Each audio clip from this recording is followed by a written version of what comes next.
Subscribe to our YouTube channel and press the bell icon to get the latest updates. There is no such thing as a good crisis. Every crisis is bad. But there is a saying in English, never waste a good crisis. Good crisis means a really bad crisis. So, can there be a crisis worse than coronavirus right now? This is probably the worst calamity we have seen in our lifetimes. When that happens, what is it that a government can do to make use of this crisis?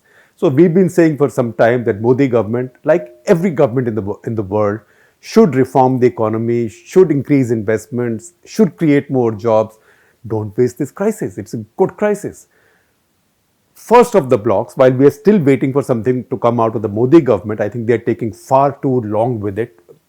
Uncharacteristically, they are caught in analysis paralysis. That is not something they usually do. They are usually the types that jump from the plane without checking the parachute. But this time they are being extra cautious. So the first of the blocks now are some states, and in this case BJP states. Uttar Pradesh most notably, and then Madhya Pradesh. Now what has Uttar Pradesh done? They've passed an ordinance essentially saying that 35 of the existing labor laws, existing inherited labor laws, will not apply to employers or industry or enterprises in Uttar Pradesh for 3 calendar years. 3 years is long enough time. Now this is, if I read out the list, it's almost every labor law in the land: Minimum Wages Act, Equal Remuneration Act, Trade Unions Act, Industrial Employment Act, Industrial Disputes Act, which governs strikes and lockouts and bunks, etc., the Factories Act, Contract Labor Act, etc., etc., etc. 35 laws. Only 3 laws remain, which is Building and Other Construction Workers Act, Bonded Labor Abolition Act. Bonded labor in India was made illegal only in 1976. Unfortunately, until then, it wasn't liked, but it wasn't illegal by law. And Section 5 of the Payment of Wages Act. And beyond that, the government has said that any laws that apply to women and children will remain. Those will not change, or provisions that apply to them will not change. So I am presuming that maternity benefits for women will remain. Although Maternity Benefits Act is listed among the laws which technically shall cease to be applicable. But I don't believe that a state will abolish those benefits. So how does this change the picture on the ground? First of all, what's happening with the Hindi heartland? You see all these laborers going back now from big cities, Bombay, Delhi, Hyderabad, everywhere. Where are they going? They are not going to Karnataka. In fact, they are going from Karnataka to some place.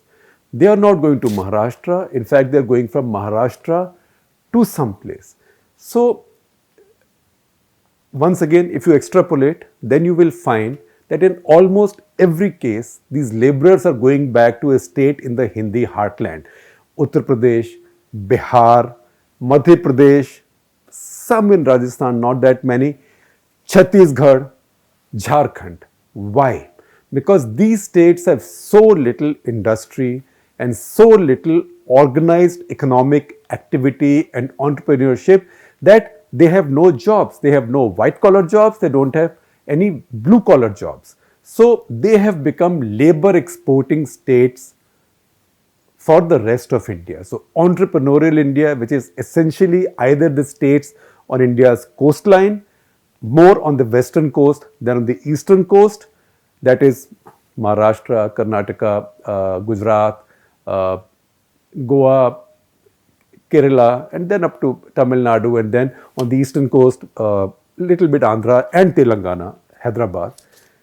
From there, they are going to the heartland. They are going back to their home states. Now, it's good for workers to go and work elsewhere. But how come these 5 states have become labor exporting states? That's because they don't have industry, investment, enterprise.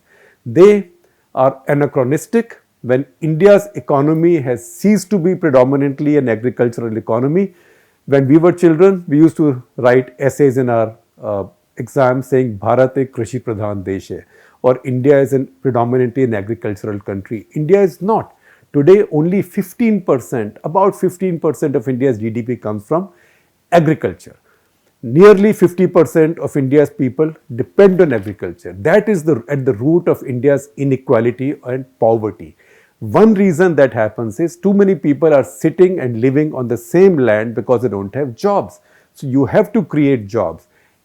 You have no jobs, so many of them, because this is drudgery, they migrate to other states and cities to work there. So to change this, Hindi heartland states have to attract investment back.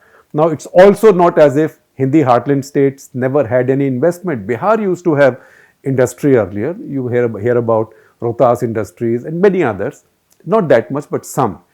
Uttar Pradesh, on the other hand, say the city of Kanpur, which, pardon my saying so because I know people love the cities they come from, and many Kanpur walas would want to punish me quite severely for this, and sort of, I hope not in the Kanpuri style. But the fact is that it is the most rotten city in all of northern India. It's among the most rotten cities in India. You go there, it's not just traffic snarls, it's the filth, it's the hopelessness in the air, it's the joblessness, it is all the dead shells of factories which used to exist there. Kanpur used to be an industrial hub. It ceased to be so a long time back. We think that Halla Bol was something that Mulayam Singh Yadav invented. He did not. Halla Bol was something that came out as a popular slogan in the days of industrial disputes and labor strikes in Kanpur, which shut one factory after the other. So even now, if you go to Kanpur, you are accompanied by somebody who knows the city. Tell them to drive you around, and you will see the shells of many old factories which have long lived past their days of glory. A bit like a scene from the 60s film Sahib Bibi or Ghulam, which is really something that reminds you of an old glory. So that has to come back. Uttar Pradesh and the Hindi heartland, by and large, has to create new jobs in organized sectors, both white collar and blue collar. Now, how does this change in labor laws or this suspension of these 35 labor laws for 3 years help? Now, a lot of the laws have been passed in India ostensibly to help the labor. But as we keep saying, the road to disaster or road to hell is paved with good intentions. So many of these laws were made with good intentions.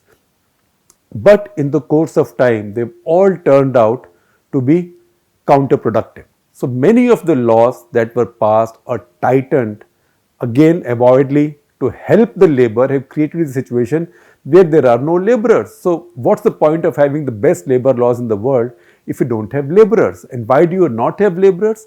Because employers are now scared, they are afraid. They now see hiring of labor as a risk factor. They see the size of a company as a risk factor. So Indira Gandhi passed a law in 1976 during the emergency that said that if you employ more than 300 people, 300 or more than 300 people in a factory or in an enterprise, then before you did anything with them, even before you shut down your factory, you had to go to the labor department and get 100 permissions. Now, a business can fail. Nobody can guarantee a business not failing. So when a business fails, what do you do with the business? You have to shut it down. Now, you effectively had to seek a license then to start a business. Then you also had to seek a license to shut it down. I'm oversimplifying it. Then if this wasn't bad enough, then in 1982, after she had come back to power, she further amended this and reduced this number cut off from 300 employees to 100 employees, which means now if you have a factory large enough to have more than 99 employees, then you again have to salam some labor inspector as your lord and master. So it led to two things. Either then you said, I am not setting up anything which involves labor. I will only create white collar businesses, and those white collar businesses like IT came up in Noida, greater Noida area, but you can't have them everywhere. Also, then you have magnets like Bangalore, Hyderabad, Gurgaon, Pune available for those, because that's where engineering talent is also available, and only some people can get those jobs. Or you say, I will set up something but so small that I don't have to employ 100 people. which means you created a disincentive against a disincentive to scale. So India's the big failure of Indian entrepreneurship and Indian economy is the lack of scale, because we disincentivized scale. There were also many other terrible laws. For example, there was a small scale sector reservation. So hundreds of sectors or hundreds of products were reserved only for the small scale sector. That after the reform started in 1991, year after year after year after year, governments have reduced those numbers, and Modi government finally put a guillotine on this and cancelled all of them. So now nothing is really reserved. So that has kept the size of Indian enterprises small. First, if you have more than 100, then you walk into this trouble. Number two, if you have less than 100, then you have no size and you can't compete globally. And because you can't compete globally, then the Chinese beat you on the price of your plastic chappals, your Ganeshika murtis, your Rakhis, your Patakas, your everything. So change in these labor laws hopefully will bring the scale back. The second thing that happens is the seasonality of manufacturing.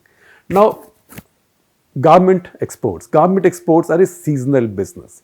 So you might get an order for 4 million shirts, 40 million shirts. So I'll tell you a story. Mr. Durrani, venerable old man who runs Zodiac. Zodiac is India's largest men's clothing brand for a long time. Zodiac shirts are famous for a long time. We remembered, just as there was a Murphy baby, there was also a Zodiac man with a beard and all that. Now, he once told me, I was wearing a shirt and he said, oh, this looks like a decently cut shirt. Where is it from? And because he makes shirts, so he turned over my collar and he said, oh, Austin Reed, you buy your shirts in London. So I'd gone there, I might have bought this one there. I looked a little bit embarrassed. So he said, no, don't be embarrassed, because last year, my company, that is Zodiac, made 45 million shirts for Austin Reed. So I said, wow, you made that many shirts for them. So how many are you making this year? He said, this year I have no orders, because these orders come when they come. Now what happens? When these orders come, you set up a factory. You employ that much labor. When the order ends and you don't have another order, what do you do with this labor? Then you have to let them go. They know a skill, they can go elsewhere and do the same job, or maybe wait for your next order.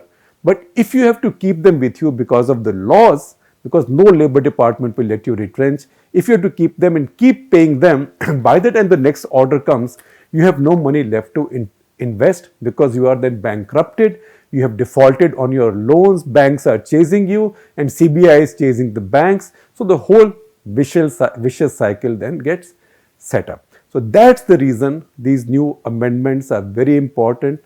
They are a big change. We know proof of the pudding lies in the eating. So now this has to be implemented. This has to be accompanied by other things. For example, setting up of industrial clusters in zone. That's today a very important requirement, because too many of our industries, the reason we keep on having these industrial accidents of the kind that we had in Vizag yesterday, it's because our cities have grown around old factories.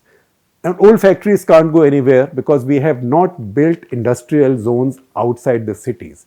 So states like UP, Madhya Pradesh, they have to build these industrial zones. New highways are coming up, expressways are coming up, new railway corridors are coming up. Along them, they have to set up new industrial corridors and also create more such circumstances and conditions by way of better law and order, better social cohesion, infrastructure indeed, and now a good set of laws. So I would say the jury is still out, obviously, on how this will work out, but this is a very big change.